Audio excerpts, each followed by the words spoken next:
Chapter 8. Today we are going to talk about time phrases with two-way prepositions.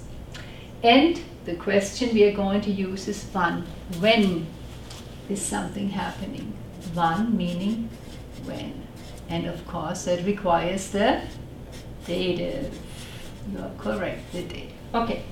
Let's look at the preposition an. When we talk about the days of the week and we want to know when something is taking place, we say wann, and the answer would be am Freitag, on Friday, am Montag, on Monday, am Sonntag, on Sunday, am Wochenende, on the weekend, am Abend, in the evening. So it's always even though English might use different prepositions. In German, when we're asking for days of the week, it's always Now look how we do a date. Am 10.11. Remember 10?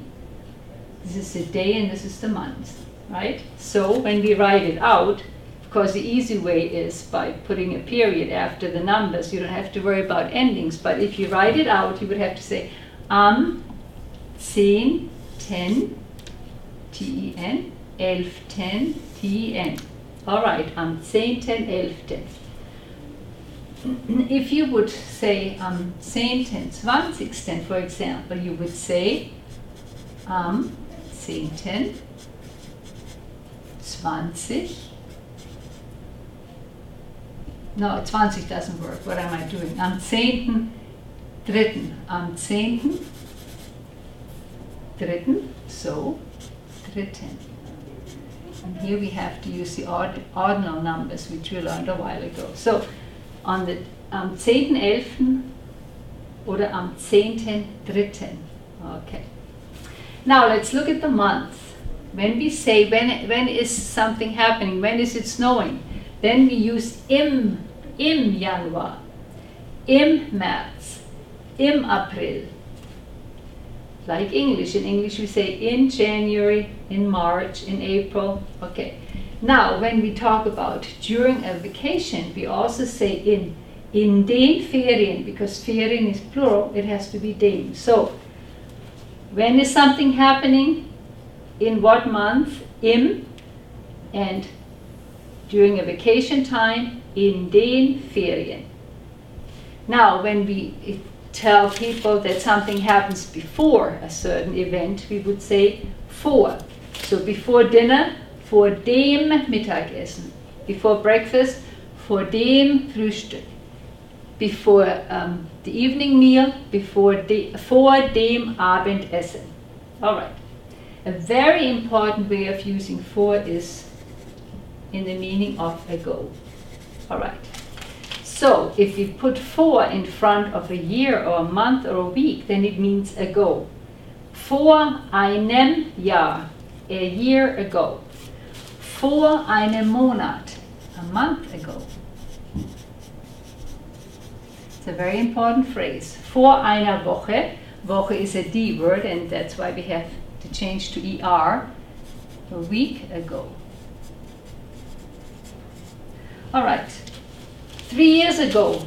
Vor 3 Jahren. EN, dative plural. Vor 2 Monaten. An N because of dative plural. Vor 2 Tagen. Ends in N because of dative plural. All right. And then we also sometimes say something happens between two dates. For example, zwischen dem 1. und dem 4. Januar. That's something happened. We had a big snowstorm, right? Zwischen dem 1. und dem 4. Januar. And here we use the ordinal numbers again with the EN ending on the ordinal number because they act like adjective endings. And then, or we say, zwischen dem 11. und 20. Juli. Again, dem 11. ordinal number plus EN und dem 20. Juli ordinal number plus STEN because, remember, after 20 we had to add an ST to the numbers. You probably remember that when we did the ordinal numbers. So again, days of the week and months are all masculine in German. So If we say on a Friday, we use If we use a date and say it happened on that and that day, we use And then on the ordinal numbers, we have to have the en ending. If we talk about when something happened in a month, then we say im. And if we use a plural like ferien, we say in dem. If we say something happened before an event, then we use vor dem Mittagessen, vor dem Frühstück.